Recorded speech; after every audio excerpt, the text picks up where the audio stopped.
I was going through a tough time then, so as a songwriter, you reflect who you are at that moment if you're true to yourself. I think all art, or at least for me, is made in a slightly bipolar way of kind of, you get into it, you get kind of high, you get excited, and then you sort of come out of that, and then you have to start some new way of making it. What you're looking at is a combination of my efforts to say something and what the painting's saying independent of me. It's saying more than me now, so I can just listen. Video, newsletter, podcast. This is Creative Minds.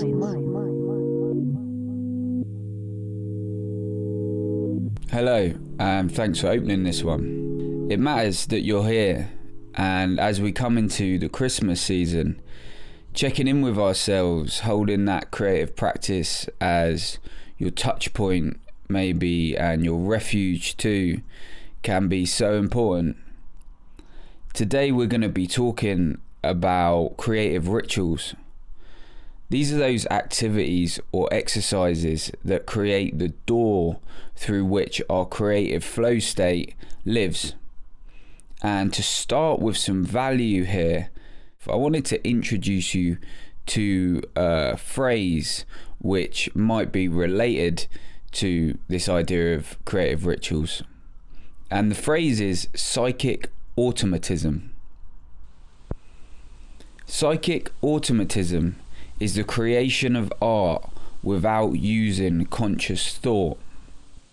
I found this new piece of terminology myself through the story of a surrealist British painter, Ithell Colquhoun. Ithell intended to get past the conscious construction within her work and access that deeper level of automatic and subconscious expression through the process and ritual, we might say, of applying diluted blobs of paint onto a sheet of paper, pressing down on them in order to form random or uncontrolled shapes, and then reinterpreting that source material which she hadn't consciously constructed back into the patterns of her own work. Today I'm going to be talking about how in our own creative practice we can find our own creative rituals like this, as well as using certain disciplines or routines in order to more easily enter those powerful creative flow states we might be looking for, and lower the friction and overwhelm that a lot of people might find when they stand in front of that metaphorical or actual blank page. Do you see it just as the work, the labour, the craft? Well, yeah, but it's what you put into that. It's the madness that you put into that, I suppose. That's the tough bit, you know. Being open to madness and chaos, but at the same time, that not turning into a malign, negative, breakable thing. I don't know how many published songs I've got now. 650, 700, something like that. But I mean, 3-4 times that stuff that's still just... I'm not saying it's all good though, believe me. But I like it. It's a condition, isn't it? I'm going on the train and I'm already thinking, is my iPad charged up enough so I can write? Before we jump in here, a quick note to say that over on the newsletter last week, I just shared an album I'm listening to, along with some creative process-based interviews that are informing my research for these pieces at the moment, and also some of my own spoken word writing that I'm currently working on.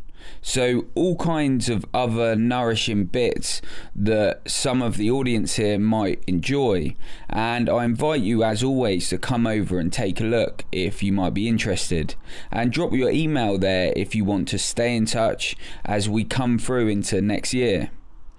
In January, I'm going to be starting out my next round of CM conversations, where I've made a direct focus on talking to facilitators of artists and creatives in real physical community. a project that I'm really excited to push forward and that's growing some really nice momentum at the moment. And yeah, the home of all that is that newsletter. So there's a whole world behind this world that you're listening to now, and it's over there for free if you want it. As I always say, I never send you any bullshit. So yeah, come drop your email if you want to stay locked into that stuff.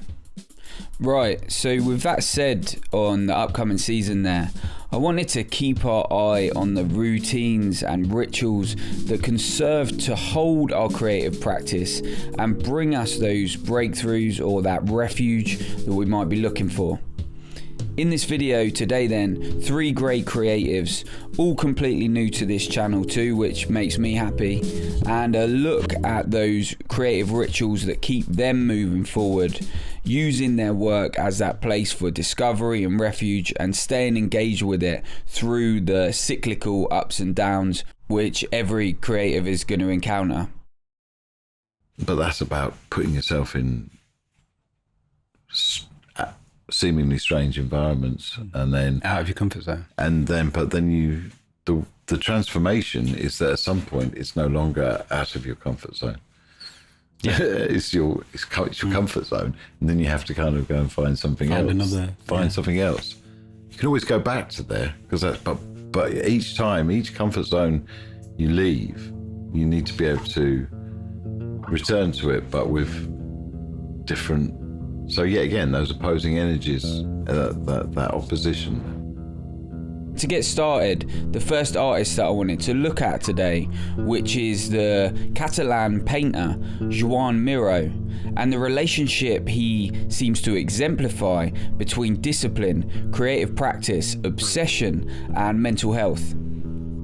Joan Miro was a Catalan painter whose work holds exceptionally interesting ideas along with beauty and a sense of aliveness. And I can't do any justice trying to explain these images here.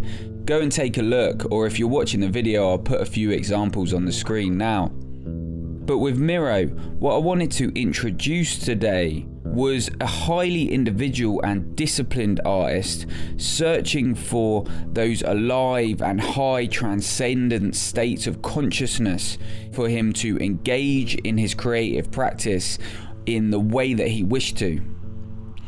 You must always plant your feet firmly on the ground, Miro said, if you want to be able to jump into the air.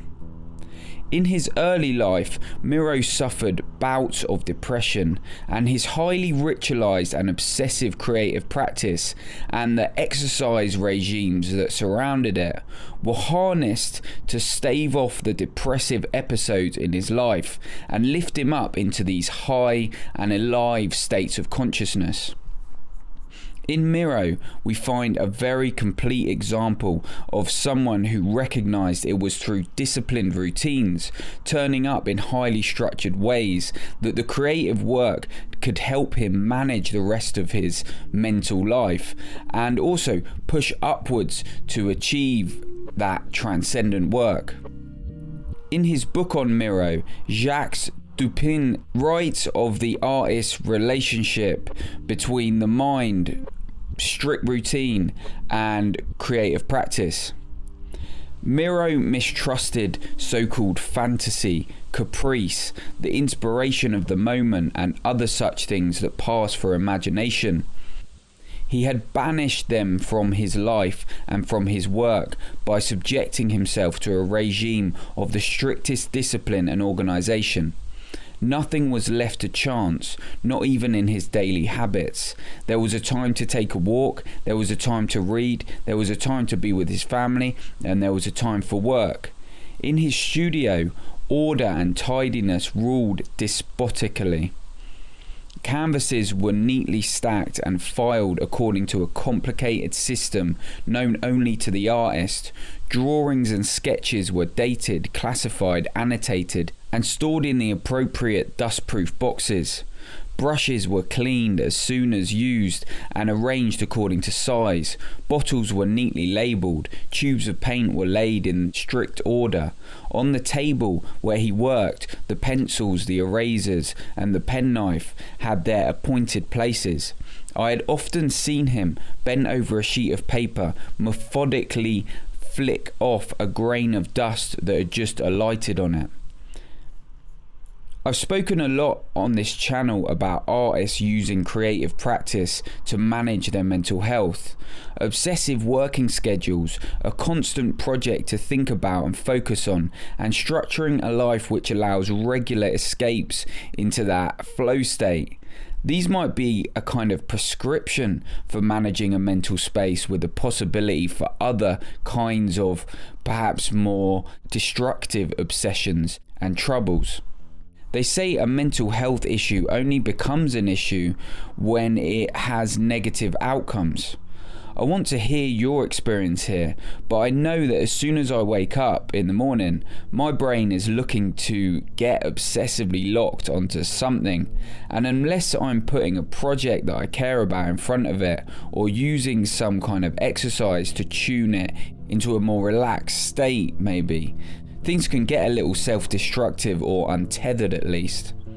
I wanted to introduce you to an interview piece I found here with the songwriter Damon Albarn that I wanted to include because he's speaking about how a quote-unquote addiction to songwriting and his creative practice helps him frame up his own particular mental experience. Were you on tour with Gorillaz then? Is that, yes. Yeah, so you're touring around, you're still doing demos, you can't stop yourself. Well, it's not really that. It's like that's kind of the best environment to do something which has got a lot of pressure associated with it. And if you start, it becomes so self-conscious, thinking, fuck, I'm writing songs which I know if I do them, I'll be playing at Wembley Stadium. It's just not the way to do things. You know what I mean? Because you'll either just try and write something for Wembley, which is going to be a disaster, or you just, doing something completely different is great. I love that. I really do, because, if you love making music, why don't you do it as much as you can? Yeah. Really. Yeah, that's such a key I think mantra, really, isn't it? Literally, I probably haven't seen hardly anyone in my life that is addicted to that moment of creation as much as Damon. Like every morning, just in wanting to do something. Can we do a new thing? There was one bit where me and Sam were trying to finish it off. But we're like, should we hide some of the keyboards so we can't put any more parts on? but it is clearly a part of a spectrum. You know what I mean? It's a problem that I choose not to approach as a problem. As I say, I want you to come in and share what your feelings are about this stuff, and I try to leave space now in these pieces for you to do that. So please discuss further in the comments if you recognise this relationship between obsession, mental health, discipline and creative practice in your own life too.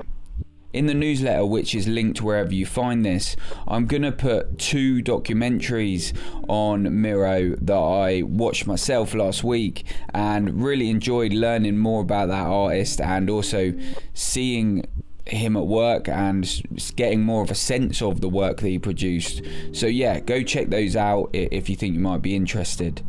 Moving on to the second artist that I want to look at today, and this is British painter Chris Ofili, and how he uses small gradations, small steps in order to take him from his normal everyday life and lead him down into his more intense, perhaps creative state. What you're looking at is a combination of my efforts to say something and what the painting's saying independent of me. It's saying more than me now, so I can just listen, There was a point at which I was saying more and painting was doing most of the listening, and, there were occasional points of, serious disagreement. But, we're friends now.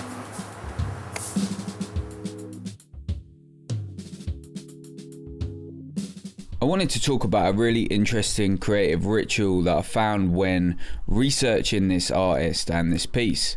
Something that I hope will be properly useful for a lot of people in this community here.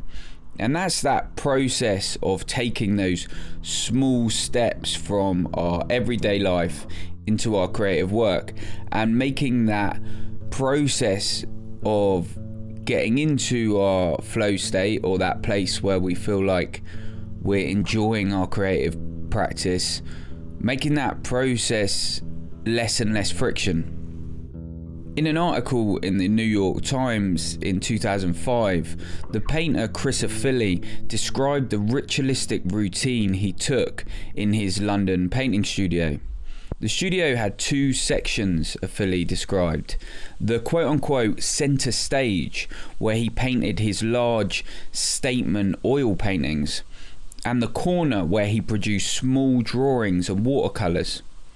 On arriving at a similar time every morning, Ofili would sit in that smaller corner of the studio away from those statement paintings, and there he would tear off a large sheet of paper into 8 smaller pieces and start by making simple pencil marks on these. The pencil marks didn't matter at all, Ofili tells us. They were more of an exercise in engaging with the pencil and the feeling of it on the page, as opposed to any kind of tracking of a particular outcome.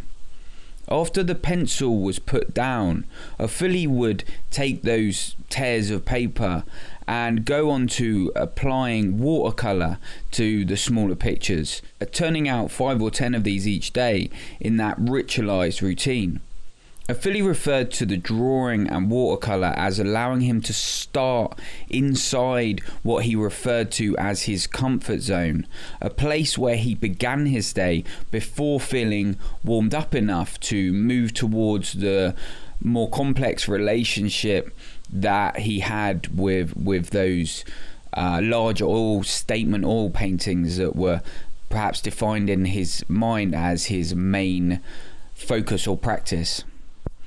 I recently had a comment on one of my videos from someone who said that they'd given up on their creative work because they had moved away from it and it was now feeling overwhelming for them to re-engage. Here we find the possible use of this baby steps approach or graded approach to getting back to that creative work and working it into our everyday, and how we can use that idea of warming up through really simple creative practices and starting with something that essentially is going to mean nothing to you, something that has no sense of an outcome at all. Creating that safe, comfortable space which has zero judgment and zero risk, zero feeling that anyone else is going to see this in any way, as that stair set, that thing we can walk down into perhaps our longer or more statement projects that we're looking to engage with. In that article, Ofili spoke of his bigger paintings as needing a kind of performance from him and causing him to be energized, self-aware in a way, and highly reflective in his working practice around them. It's obviously tough and can be daunting to approach these projects, these pieces of work that mean so much to us, that might be wrapped up in our sense of self, our identity, and just approach these from a standing start. So like Ofili, we can think about building that set of steps towards that deep practice, getting more and more out of our comfort zone throughout the process until we feel we are freed up enough to enter that state with zero friction. Okay, maybe you think I'm a broken record here, but I'm pointing you again to that newsletter, and I'm sorry, I'm very sorry, but I'm including source material, some documentary pieces that I watched about Chris Ofili in order to research this piece here, as well as that article will be linked to on that newsletter, and again that's accessible wherever you're watching or listening to my words right now. So yeah, come check it out if you're interested, and I'll get on to the third final artist that we're going to look at today, and that's another painter, Chantal Joffe. If I'm honest, I've always had real ups and downs, and work is always cyclical.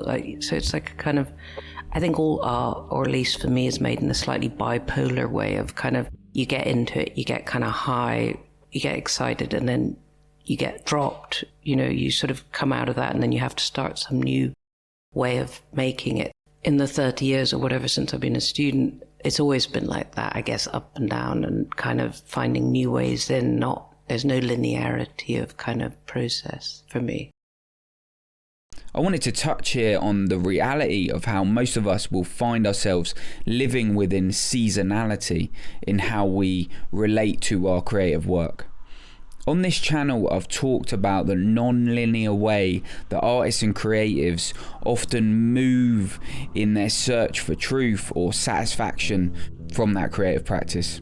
The inspiration might often feel like it comes in and out like the tides on a beach, rising up higher in certain seasons or certain emotional moments in your life perhaps, and perhaps coming up less high, covering less ground in others.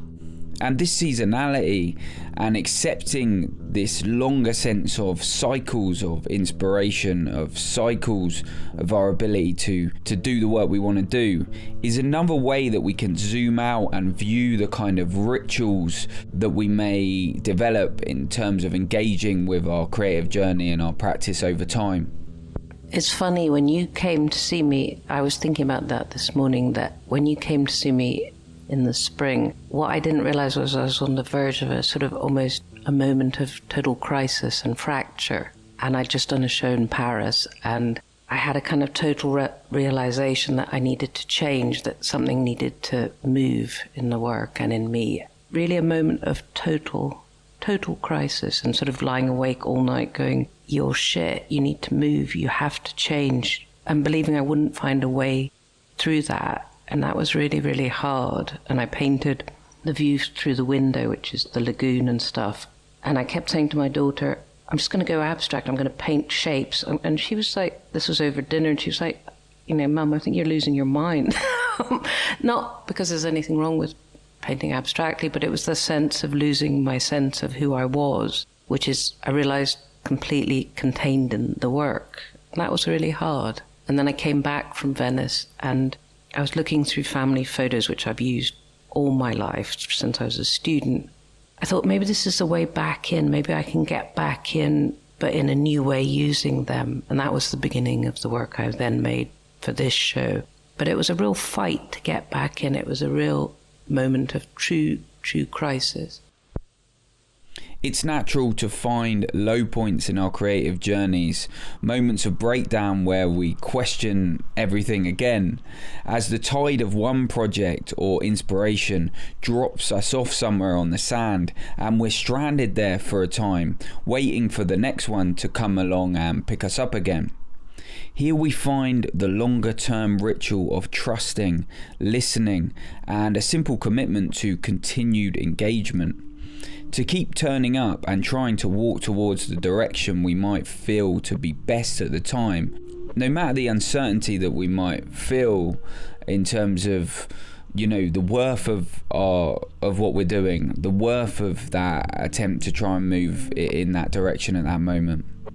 The strangeness of looking at a successful artist or musician or creative in any form is that we often hold this shared definition of the artist through a very limited amount of their own time and experience.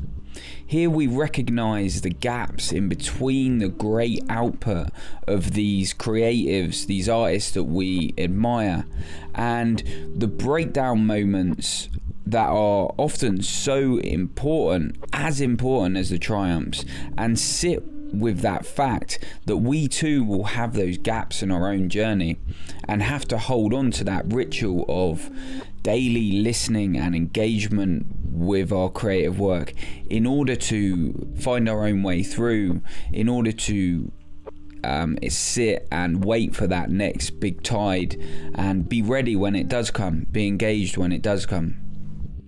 I think my tolerance for a more neutral aesthetic and neutral beauty has grown. My appreciation for it has grown, and I think I've got more tolerance for when I feel that things perhaps a lot more quiet, perhaps more subtle.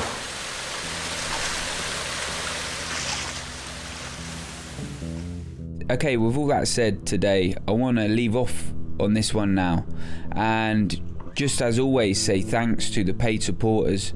There's a bit of momentum gathering over there. I'm getting a trickle of a few more each week now, and it really does mean a huge amount. I always say it, all the money there goes directly into my time making Creative Minds and organising stuff like those CM conversations, which, you know, I really hope are providing real value, and I really hope I'm building something here of real value. And yeah, I guess enough said on that. Thanks to those, and come check out the opportunity to support. Again, the newsletter will be linked wherever you're seeing this, and you can come and support me there if you wish, or also on the Patreon too if you wish. But both options are available to support the work I do with Creative Minds. Okay, another quick note to say that if you are listening to the podcast version of this, please do consider taking a moment of your time to leave a review wherever you're listening to it. It really does help me push forward with my work here. And that's enough of me asking, but please do consider, if you're enjoying this, that's another way you can really help me move forward. And again, build something of as much value as possible here. Okay, with all that said, I'm going to see you next week, and good luck until then with your creative work.